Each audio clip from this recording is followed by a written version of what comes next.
Let's start question 2. If the bathroom door has a hinge at B1 and opens into the bedroom, will it hit the wardrobe? Are there any changes you would suggest if the door is made wider? इस question का मतलब ये है कि if the bathroom door has a hinge, bathroom door में एक hinge है. Hinge वो होता है जिससे हम इजिली डोर को ओपन कर सकते हैं. इनटू अ बेडरूम, जो हिंज है बाथरूम डोर का वो बेडरूम में खुलता है. Will it hit the wardrobe, ये पूछ रहा है कि ये वार्डरोब को हिट करेगा. Are there any changes you would suggest, क्या तुम इसमें कोई सजेशन देना चाहोगे? If the door is made wider, अगर डोर वाइडर मीन्स चौड़ाई में बनेगा. इस क्वेश्चन में हमें B2 की वैल्यू गिवन है 0,4 एंड B1 की वैल्यू है 0,1.5. Width of bathroom door equal हो जाएगा 4 minus 1.5, so answer is 2.5 unit. And wardrobe starts from W1 and W4. W1 की वैल्यू है 3,0 एंड W4 की वैल्यू है 3,2. The nearest point of wardrobe is 3 unit. जो सबसे पास का पॉइंट है वार्डरोब का वो है 3 यूनिट का. फ्रॉम B1 0,1.5, तो इसके लिए हम देखेंगे 3 unit is more than 2.5 unit. जो 3 यूनिट ज्यादा है 2.5 यूनिट से विथ डोर की, जो डोर की चौड़ाई से. So door will not hit wardrobe, जो डोर है वो वार्डरोब से हिट नहीं होगा. अब हमें इसके कुछ एक पॉइंट्स लिखने होंगे. ये आप पॉइंट्स अपने मर्जी से भी लिख सकते हैं. जैसे पहला पॉइंट मैंने लिखा है द डोर मेड वाइडर, अगर डोर कैसा बना हो हमारा चौड़ाई में हो, तो पहला पॉइंट लिख सकते हैं हम door could be made to open inside bathroom. हम बोल सकते हैं कि हमें ऐसा दरवाजा बनवाना चाहिए कि बाथरूम की साइड खुले. Wardrobe shift slightly to right, जो वार्डरोब है हम उसको राइट की तरफ भी शिफ्ट कर सकते हैं. इसी के साथ हमारा सेकंड क्वेश्चन कंप्लीट हो गया है. Now let's move on third question. अभी तक के क्वेश्चंस में अगर आपको कोई डाउट आ रहा है तो आप मेरे से कमेंट करके पूछ सकते हैं.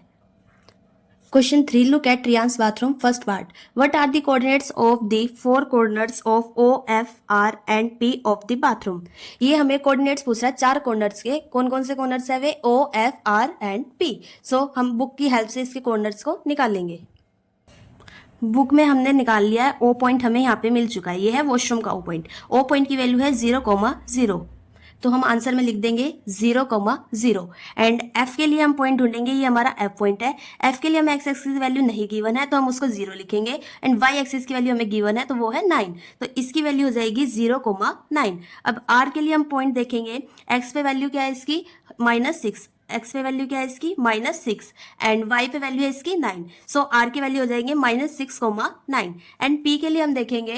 पी पे एक्स की वैल्यू है -6 एंड वाई की वैल्यू गिवन नहीं है तो वाई की वैल्यू हो जाएगी 0, तो पी की वैल्यू हो जाएगी हमारी -6,0. ये हमारा थर्ड क्वेश्चन का फर्स्ट पार्ट था.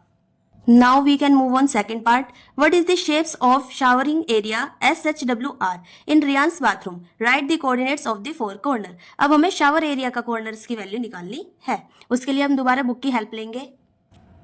सो this is our shower area SHWR. सबसे पहले हम लेंगे इसके लिए, हम बोलेंगे RW पैरेलल होगा SH के. RW is parallel SH, therefore SHWR is a trapezium. हम बोल सकते हैं कि SHWR क्या है? एक ट्रेपीजियम है. सो हम S कॉर्नर की वैल्यू फाइंड करेंगे. S के लिए हम देखेंगे X की वैल्यू. X की वैल्यू है -6, तो हम x की वैल्यू लिखेंगे -6 और y की वैल्यू लिखेंगे 6, तो हमारा बन जाएगा -6,6. h के लिए हम लेंगे. h के लिए हम देखेंगे x की वैल्यू क्या होगी. ये है हमारा h पॉइंट. इसके लिए हमने देखा x की वैल्यू है -3, x की वैल्यू है -3 एंड y की वैल्यू है 6, तो इसके पॉइंट्स भी हो जाएंगे -3,6. एंड w की वैल्यू देखेंगे. w है हमारा यहाँ पे. पहले हम देखेंगे x एक्सिस पे. x पे टर्म है इसकी -2, तो हम लिखेंगे -2,9. y पे वैल्यू है इसकी 9, तो w की वैल्यू हो जाएगी -2,9. एंड r लास्ट कॉर्नर हमारा. इसके लिए हम x की वैल्यू लेंगे -6 एंड y की वैल्यू लेंगे 9, तो r की वैल्यू हो जाएगी -6,9. This is our second part. Question 3 का last part. Mark off a 3 feet into 2 feet space for the wash basin and a 2 feet into 3 feet space for the toilet. Write the coordinates of the corner of spaces. हमें अब इसका बताना है wash basin का area और toilet का area. अब हमें कोऑर्डिनेट्स बताने हैं वॉश बेसिन के लिए. सो पहला इसका हो जाएगा -6,0 एंड देन -3,0 एंड -3,2 एंड -6,2. तो 4 कॉर्नर्स आएंगे इसके. एक आएगा -6,0, एक आएगा -3,0, एक आएगा -3,2 एंड लास्ट इज -6,2. ऐसे ही हम कोऑर्डिनेट्स निकालेंगे टॉयलेट कॉर्नर के.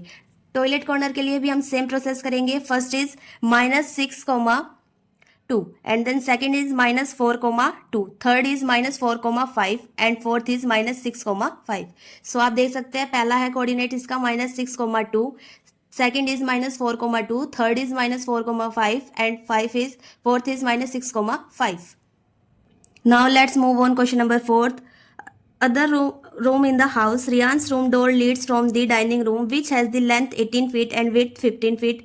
The length of the dining room extends from the point P to point A. Sketch the dining room and mark the coordinates of its corner. So मैंने अभी आपको starting में graph बनाया था, अब हम उसके हेल्प से ये सारे पॉइंट्स मार्क करेंगे। इस ग्राफ की हेल्प से हम बता सकते हैं पी की वैल्यूज आई है -6,0, ए की वैल्यू आई है 12,0। अब हम 2 पॉइंट अपनी मर्जी से रख सकते हैं, तो मैंने इसका नाम रखा है एम पॉइंट एंड इसका नाम रखा है मैंने एन पॉइंट। एम की वैल्यू आई है -6,15 एंड देन एन की वैल्यू आई 12,15। हमने इन चारों वैल्यूज को पॉइंट में कोमा से ऐड कर दिया, जैसे इसको इससे ऐड किया है, इस वाली लाइन को इस वाली लाइन से ऐड किया एंड इस वाली लाइन को इस वाली लाइन से ऐड कर दिया। So now we can write P की value is -6,0 and A is 12,0, N is -6,15, M is 12,-15. So second part read कर लेंगे। Place a rectangular 5 feet into 3 feet dining table precisely in the center of the dining room. Write down the coordinates of the feet of the table. सबसे पहले हम इसकी length equal बताएंगे 18 feet, width हो जाएगी 15 feet. P की value थी हमारी -6,0, N की वैल्यू थी -6,-15, M की वैल्यू थी 12,-15, A की वैल्यू थी 12,0। सेंटर ऑफ एक्स कोऑर्डिनेट हम क्या लिखेंगे, -6 प्लस में 12 अपॉन में 2। सो काट पीट के हमारा क्या आंसर आ जाएगा, 6/2 को हम काटेंगे तो answer correct is 3। Then centre of y coordinate हो जाएगा हमारा 0 प्लस में ब्रैकेट लगाएंगे -15 अपॉन में 2, so equals to -15/2। Real answer आएगा हमारा माइनस का 7.5। अब हम ग्राफ पे यही सेम वैल्यूज निकालेंगे इनकी। हमने एक्स एक्सिस पे 3 है तो हमने 3 ऑनवर्ड्स कर दिया इसको, एंड वाई एक्सिस पे हमने यहाँ निकाली 7 और 8 के बीच में आएगा 7.5। सो यहाँ से हमारा मिडल निकल गया टेबल का। यहाँ पे हमने इसको कितना और बढ़ाना था, यहाँ पे देखिए इसको हमने 0.5 और बढ़ाया ऊपर, यहाँ पे बढ़ाया इसको 1.5 करके, जैसे 1 एंड 1.5 इधर बढ़ाया हमने इसको 2.5 करके। सो इधर हमने 1 पॉइंट बनाया, यहाँ पे 1 पॉइंट बनाया, ऊपर भी हम इसको इतना ही इंक्रीज कर देंगे एंड नीचे डाउनवर्ड्स। सो अब हम एक इसके अराउंड एक रेक्टेंगल टेबल बना देंगे। दिस इज आवर टेबल, जो कि एक गुड टेबल बनी है जो हम रूम में प्लेस कर सकते हैं। टेबल इक्वल आई है 5 फीट इंटू में 3 फीट, तो हाफ डायमेंशन कितना हो जाएगा इसका 2.5 इंटू में 1.5। सो हमने वही दिखाया जब हमारी एक गुड टेबल बन के आई है। इस साइड हमने इसको 2.5 इंक्रीज किया और इस साइड हमने इसको 1.5 इंक्रीज किया है। अब टेबल कोऑर्डिनेट्स है 0.5, -6 and then 5.5, 6 and third is 0.5, -9 and fourth is 5.5, -9। इसी के साथ हमारी 1.2 कंप्लीट हो चुकी है। अगर आपको कोई डाउट आए तो आप कमेंट बॉक्स में ज़रूर पूछिए, हम आपके डाउट सॉल्व करेंगे। अगर वीडियो अच्छी लगी हो तो like, share and subscribe my channel.